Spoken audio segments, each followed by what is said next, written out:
사람들이 사는 동안에 기뻐하며 선을 행하는 것보다 더 나은 것이 없는 줄을 내가 알았고, 사람마다 먹고 마시는 것과 수고함으로 낙을 누리는 그것이 하나님의 선물인 줄도 또한 알았도다. 아멘.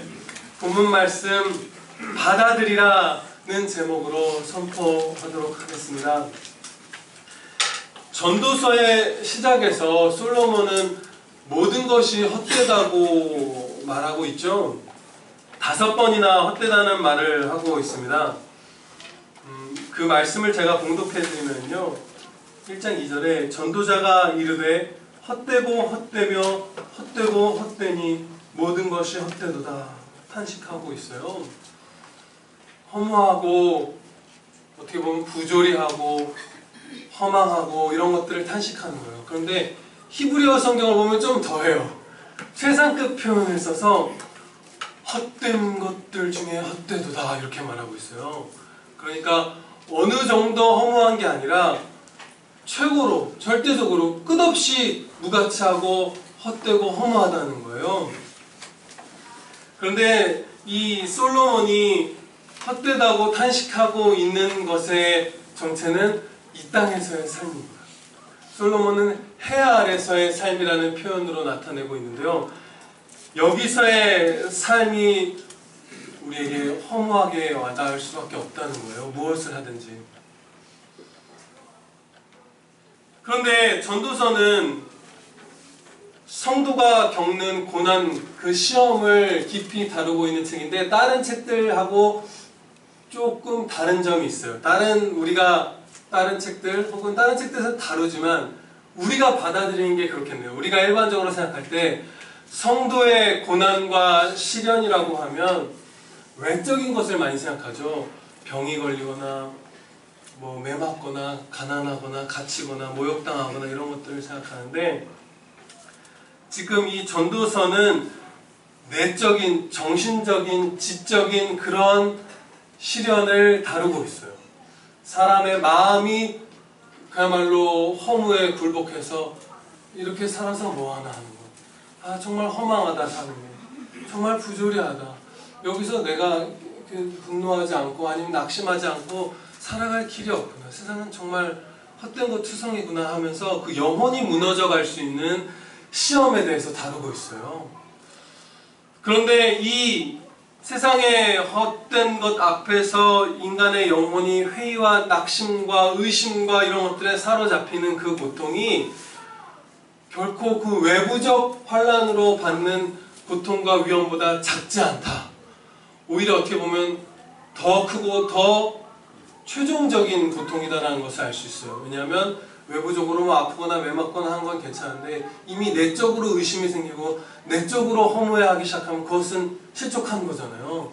외부적인 건 한 단계를 거쳐서 마음이 무너져야만 그때야 비로소 우리가 손해를 입은 것인데, 내적으로 우리가 무너지기 시작하는 건 그야말로 이미 어두운 길에 접어든 거죠. 그래서 더 이 어떻게 보면 최종적이고 중대한 시련에 대해서 다루는데 그 해답도 줍니다. 큰 위로가 있어요. 먼저 이 솔로몬이 이 세상 전반에 걸쳐서 말한 여러 가지 허망함들을 일부만 살펴볼게요. 정말 많이 탄식했거든요. 정말 많이 부조리하다, 많이 허망하다 솔로몬이 외쳤는데, 그 중에 일부를 좀 살펴볼게요. 예를 들어서 솔로몬은 이런 것을 정말 헛되다 토로합니다. 내가 수고한 모든 결과를 언젠가 내 뒤를 이을 사람이 전부 갖게 된다. 그런데 그 사람이 심지어 우매자일 수도 있다, 이걸 탄식해요. 내가 아무리 이 땅에서 열심히 일한 어떤 업적이나 뭐 재산이나 뭐 무엇도 결국 나는 다 잃게 될 것이고 내 뒤를 이을 사람이 전부 갖게 되는데, 그 사람이 심지어 지혜자일지 우매자일지 나는 모른다, 이렇게 얘기를 해요. 그 목사님 댁 옆에 옆 건물이 아주 좋은 건물이 있어요. 마당이 이렇게 넓어서 때로는 그 건물을 소유하고 있는 분들이 천막을 이렇게 쳐서 큰 행사도 열어요. 사람들이 모일 수 있을 만큼 주차할 공간도 있고, 이렇게 천막을 쳐서 벼룩시장 같은 거 할 수 있는 넓은 마당도 있고, 건물도 이렇게 끼웃끼웃 거려보면 좋고 개방감도 있고 아주 좋은 건물이죠. 원래 그 건물은 교회였어요. 우리와 같은 예수님을 바르게 믿는 교회였는데, 그 건물을 건축할 때 아마 이런 일이 있었겠죠.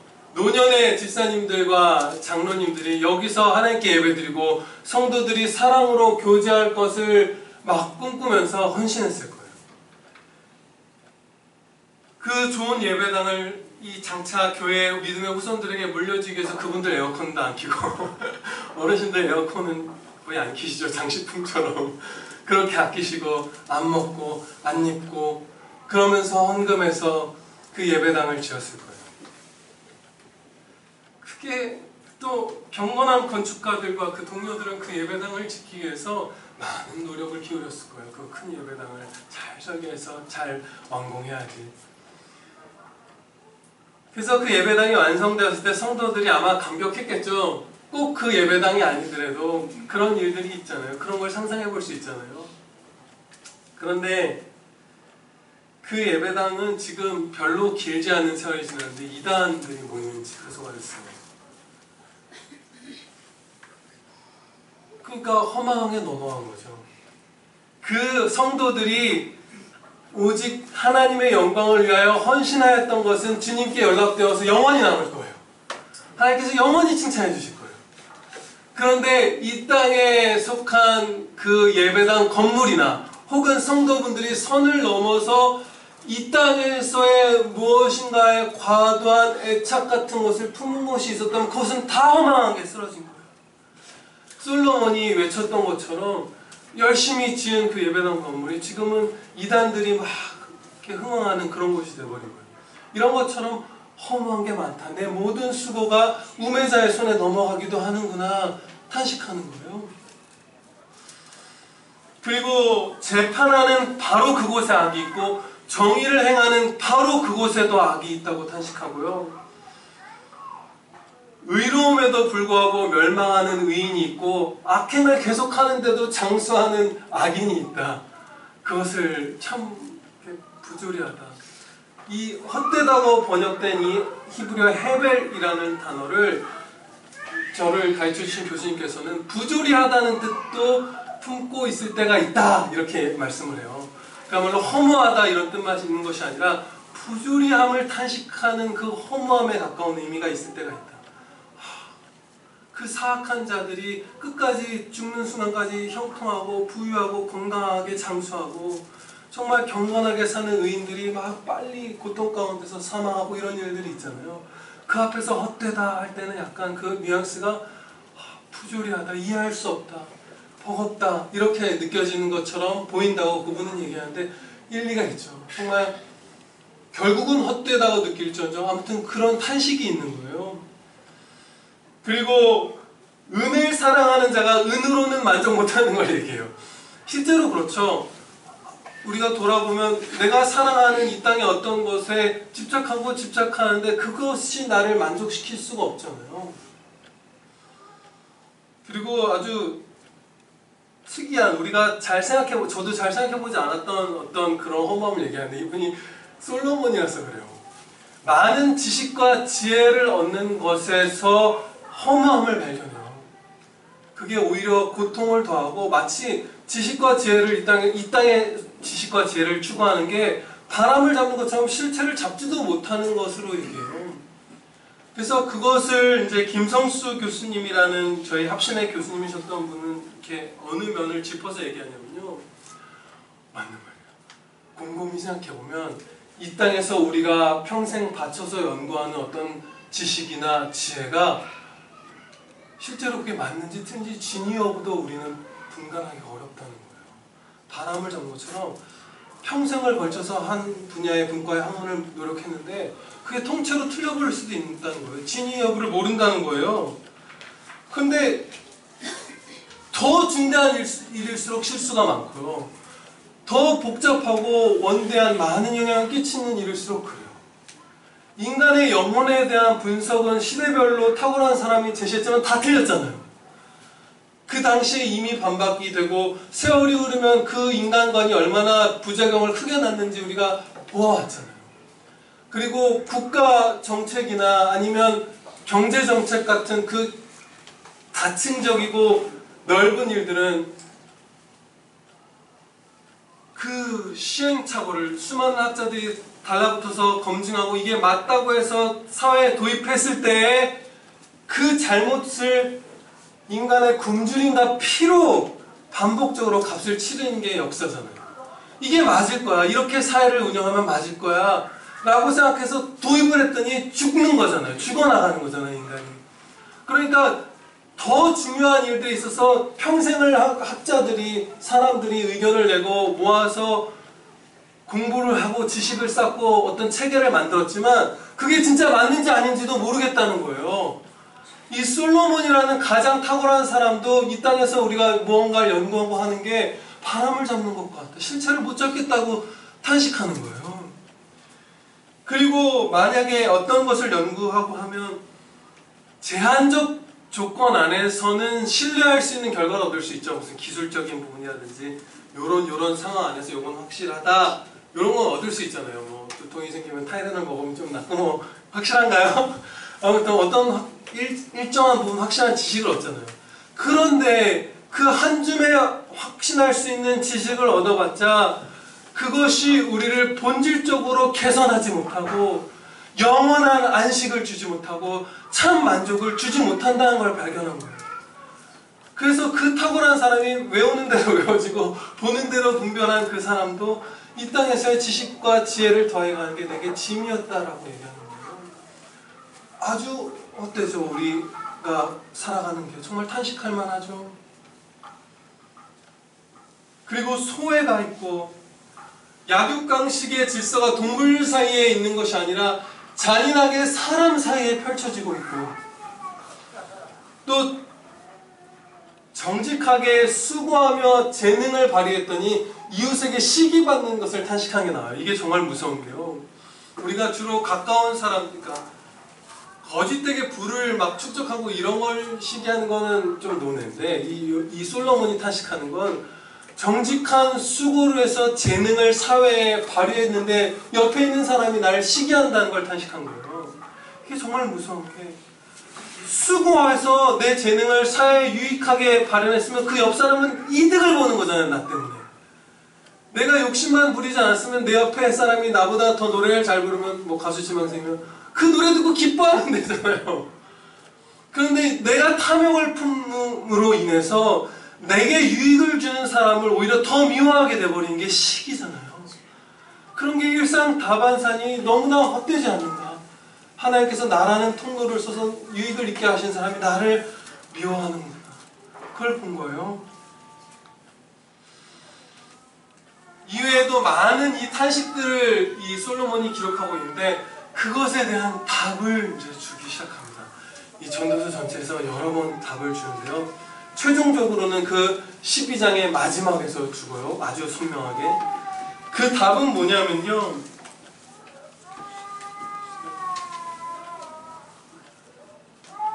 받아들이라. 이거예요. 받아들이라. 순응하라. 7장 13절에서 이렇게 말씀합니다. 하나님께서 행하시는 일을 보라. 하나님께서 굳게 하신 것을 누가 능히 곧게 하겠느냐. 굳게 하셨다는 건 어떤 고통이나 납득하기 힘든 고난 같은 거죠. 하나님께서 그걸 하셨다는 거예요. 그런데 그것을 우리의 지혜로 이해하기도 어렵고 납득하기도 힘든 이 고난 같은 부조리한 허망한 그 세상의 모습들을, 상태를 누가 능히 자기 입맛에 맞게 고쳐낼 수 있겠느냐 말하는 거예요. 못한다. 그러니까 그 진술 자체 안에는 받아들여라. 그게 들어있는 거예요. 너희가 고칠 수가 없다. 너희 마음대로 고치면 손해죠. 하나님의 자비하신 섭리 안에 있는 것이고 그 완전한 영원한 작정에 있는 거니까 우리가 고치면 고칠 수 있는 기회가 주어져서 고치면 망하는 거예요. 사실은. 그리고 우리가 이렇게 탄식하는 세상이 된 것도 우리의 범죄 때문이잖아요. 오히려 인간은 타락했지만 하나님이 자비를 주셔서 택함받은 우리가 여기서 천국을 접하여 살면서 예수님 닮아져 가고 결국 완전한 구원에 이르게 해주셨잖아요. 그 자비의 길이 아멘입니다. 있는 거잖아요. 그러니까 그걸 너희가 곧게 할 수 없다. 니네 마음대로 바꿀 수 없으니까 일단 물러서라 말씀하시는 거예요. 그리고 1장 15절에서도 비슷한 말씀 나옵니다. 구부러진 것도 곧게 할 수 없고 모자란 것도 셀 수 없도다. 거의 같은 말씀이죠. 구부러진 것을 우리가 곧게 할 수 없다는 거예요. 7장 24절 말씀에서는 우리가 이 땅의 일들을 우리가 좋아 보이는 대로 바꿀 능력도 없거니와 이 땅에서 벌어지는 일의 이 본질을 헤아릴 수조차 없다고 말씀을 해요. 분간조차를 못하는 거예요. 이미 있는 것은 멀고 또 깊고 깊도다. 누가 능히 통달하여. 하나님 한 분만 이 해아래서 펼쳐지는 일들의 진상을 다 아시고 맞게 운영하신다는 거예요. 우리는 이게 나한테 좋은 건지 나쁜 건지 뭔지도 잘 모른다는 거예요. 그리고 고칠 능력도 없고 고칠 방향 제시조차도 못하는 거죠. 분별을 못하니까. 그런데 이 어떻게 보면 거대한 진술보다 훨씬 더 자상하고 따뜻한 권면, 같은 내용이에요. 받아들이라는 권면을 훨씬 더 따뜻하게 또 솔로몬이 반복해서 줍니다. 자기 자신한테도 주고 있고요. 그 탄식 가운데 우리한테 주는 권면들이 있어요. 그게 바로 오늘 본문 말씀에 해당하죠. 동일한 메시지가 또 여러 번 반복되거든요. 오늘 본문 말씀이 이렇죠. 사람들이 사는 동안에 기뻐하며 선을 행하는 것보다 더 나은 것이 없는 줄을 내가 알았고 사람마다 먹고 마시는 것과 수고함으로 낙을 누리는 그것이 하나님의 선물인 줄도 또한 알았도다. 거의 똑같은 이 본문 말씀과 똑같은 내용을 6번 반복해요. 이 전도서 전체에서. 예를 들어 2장 24절 말씀에 사람이 먹고 마시며 수고하는 것보다 그의 마음을 더 기쁘게 하는 것은 없나니 내가 이것도 본즉 하나님의 손에서 나오는 것이로다. 막 납득하기 어려운, 어떻게 정의를 행하는 것에 악이 있고 의인이 비참하게 죽고 그리고 평생 연구한 지식과 학문이 사실은 거짓이었고 이웃에게 유익을 끼쳤더니 시기하고 수많은 막 부조리하고 이로 몰두하기 시작하면 우리 영혼을 상하게 하는 것들이 있잖아요. 그 상하게 하는 것들에서 생각을 끊고 저녁 식사 자리로 돌아오라는 거예요.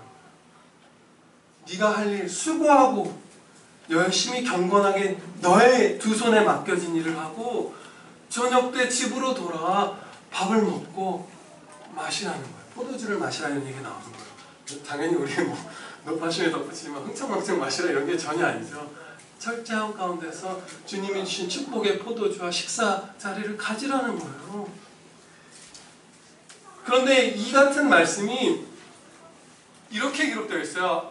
2장, 3장, 5장, 8장, 9장에 5장에 6번이 기록되어 있고 마지막 12장 끝에도 이런 비슷한 엄청난 위로의 말씀이 있는데 그게 어떤 느낌이냐면 읽어보시면요. 한 장 혹은 2장 분량만큼 그 슬프고 헛된 걸 탄식하다가 솔로몬이 스스로에게 타이르는 것 같아요. 스스로에게 하나님이 주시는 그 권면을 자각하는 거예요. 여기에 사로잡혀서 이 법관들이 악을 행하고 무슨 이런 참혹한 일들에 사로잡혀서 네 영혼을 상하지 말고 돌아가라. 받아들이라. 모든 것을 다 고칠 수 없으니 그것을 있는 그대로 순응하고 너는 네가 할 수 있는 만큼의 일을 하고 기쁨으로 식사하라. 즐거워하라. 그거예요. 그래서 그게 6번이 나와요. 한 장, 2장 탄식하다가 못 참겠으면 그 얘기하고 한 장, 2장 탄식하다가 못 참겠으면 또 하고 반대로 독자인 후대의 성도들, 그 시대의 성도들인 우리 그 사람들과 우리에게 주시는 말씀이기도 하죠. 이러한 부조리함들이 있어. 너무 헛되지. 이 땅에 너희의 소망을 두어서는 안 돼. 내가 다 시험해봤어. 그런데 내가 쾌락도 즐겨보고 모두 해보고 워커홀릭이 돼서 일도 크게 성취해보고 공부도 많이 해보고 다 했는데 거기에는 진짜 만족이 없더라. 생명이 없더라. 너희는 그거에 낭비하지 말고 마음 상하지 말고 주어진 일을 경건하게 하고 먹고 마시면서 행복하게 살아. 아멘. 네. 그 얘기를 계속 주시는 거예요. 솔로몬을 통해서. 솔로몬은 우리에게 막 열정적으로 토하는 거고요. 그래서 이 말씀을 이제 예수님의 가르치심으로 이제 더 밝히 비추어 보면요, 예수님께서는 이런 말씀도 주셨죠. 무엇이든지 구하여 받으라. 주님의 말씀을 따라서 구하여서 받으라. 그러니까 우리가 씨름하는 문제들 가운데에서는 기도해서 그 일이 해결되는 것을 받아야 할 문제들도 있는 거예요. 그런데 마태복음 16장에서는 또 이렇게 말씀하십니다. 누구든지 나를 따라오려거든 자기를 부인하고 자기 십자가를 지고 나를 따를 것이니라. 그냥 지고 갈 문제도 있다는 거예요. 수능하고 그거를 막 다 바꿔내야 되고 너무 부조리해서 이건 어떻게 해결해야만 하고 응답 받아야 하고 고침 받아야만 하는 게 아니라 그대로 지고 가야 할 문제들도 있다는 거예요. 그래서 우리에게 중요한 것은 이 6번의 부드러운 권면과 마지막 숨은 본문 말씀이요. 이제 제가 좀 이따 봉독할 텐데 이 12장 말씀에서처럼 할 수 있는 일을 하는 게 우리에게 우선인 거예요. 거룩하게. 제가 이 오늘 숨겨진 본문 말씀 전도서 12장 13절 14절 말씀을 봉독하겠습니다. 일의 결국을 다 들었으니 하나님을 경외하고 그의 명령들을 지킬지어다. 이것이 모든 사람의 본분이니라. 하나님은 모든 행위와 모든 은밀한 일을 선악간에 심판하시리라. 아멘. 모든 사람의 본분, 이게 사람의 모든 것이니라. 이게 히브리어는 그렇게 말하거든요. 이게 전부라는 거예요. 그런데 여기서 말하는 우리의 전부, 사람의 본분은 우리 마음에 부당하고 우리 마음에 납득이 안 되고 우리 마음에 분노케 하고 이런 것들을 다 뜯어 고치는 게 아니에요. 물론 무슨 윌버포스처럼 노예 해방의 책무를 하나님께서 맡기셨으면 그 문제에 있어서는 목숨 걸고 해야죠. 이게 사회를 무슨 방임만 하는 것도 아니고 무책임한 사람이 되라는 것도 아니에요. 그러나 우리에게 중요한 것은 내가 그 어찌할 수 없는 일들에 매진하는 게 아니라 지금 지킬 수 있는 명령들을 지키는 거예요. 내가 할 수 있는 일을, 오늘 목사님이 오전에 설교하신 것과 마찬가지로 수고해서 그 양식으로 먹는 거, 그거 하는 거예요. 우리가 할 일이. 그리고 맡겨주신 것 안에서 개선할 수 있는 것들을 고치는 거죠. 내 눈앞에서 약육강식으로 누가 학대받는 일은 없도록 하고, 그런데 내 손을 벗어난 어디서 일어나는 일들에 매진하다가 오늘 내 영혼을 상하게 하지 말라는 거예요, 하나님께서. 최근에 아내 직장에서 그 조직 전체에 좀 안타까운 불의한 일들이 있었어요. 좀 무슨 사회주의 국가가 된 것처럼 더 열심히 학생들을 돌보고 학생들과 그 학교에 담임 선생님들께 유익을 끼치고 화목하고 이런 선생님들에게 기회를 주고, 그 선생님들의 기회만 아니죠. 그 선생님들에게 기회를 주면 학생들도 유익을 입는 거잖아요. 못하는 선생님들하고 잘하는 선생님들하고 똑같이 맞춰주고 그게 평등이다 해버리기 시작하면, 평가가 안 들어가기 시작하면 손해는 학생들이 받잖아요. 그리고 장기적인 손해는 그 프로젝트 자체에 대한 평가가 구매자인 학교 측에서 나빠지기 때문에 그 일자리 자체가 사라져 버리거든요. 매년 계약을 해야 되는데 이 협회는. 그런데 평등이고 이게 정의라는 이름으로 수업을 대충 하고 그냥 쉬엄쉬엄 해 막 이런 말들을 입 밖으로 내뱉는 선생님들과 헌신적으로 학생들을 사랑으로 최선을 다하는 선생님들하고 평등과 정의라는 이름으로 막 같이 맞춰버리는 거예요. 불의하죠. 어리석고 소탐 대실, 소소한 것도 못 얻지만 소탐 대실 같기도 하고. 그런데 아내와 그런 얘기를 하다가 잠시 물론 당연히 그 일에 대해서 기도를 하지만 지금 우리가 해야 될 일은 그 협회의 부조리함을 마음을, 영혼을 상할 때까지 매진하고 항의하고 하는 것 이전에 나한테 맡겨주신 3학년 2반의 아이들을 잘 수업으로 섬기는 거잖아요. 그래, 이거 하자. 그리고 오늘 내가 그 당사자들한테, 협회 사람들한테 항의하고 이런 거 할 수 있는 거 할 만큼 했고 더 이상 할 길이 없으니 오늘 저녁 식사자에서는 그 생각을 지우는 거잖아요. 그래서 아내는 그렇게 저렇게 지우고 저는 저대로 하루를 열심히 일하고 저녁 때 어두운 문제들이나 이런 것들 더 이상 거기에 사로잡히지 않고 버리고, 그리고서 내 식구가 모여서 식사를 하는데 그러면서 제가 이 전도사 말씀을 아내랑 나눴거든요. 둘이 엉엉 울었어요. 너무 감사해서. 이 피할 길을 우리에게 주셨어요.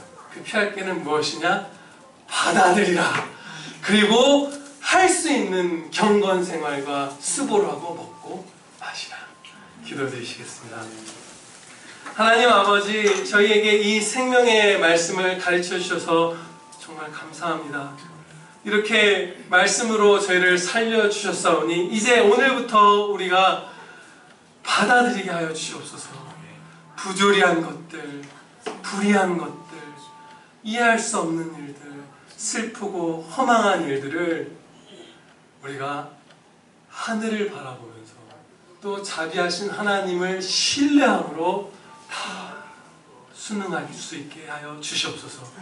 그리고 우리는 힘써 일하고 사랑의 저녁 식사를 식구들과 나눌 수 있게 해주시옵소서. 또 외로운 형제자매들, 또 가족 가운데 홀로 믿는 자들, 이런 사람들, 또 저희 모두와 함께 교회로 힘써 모여 함께 할 수 있게 해주시옵소서. 예수 그리스도의 이름으로 기도드리옵나이다. 아멘.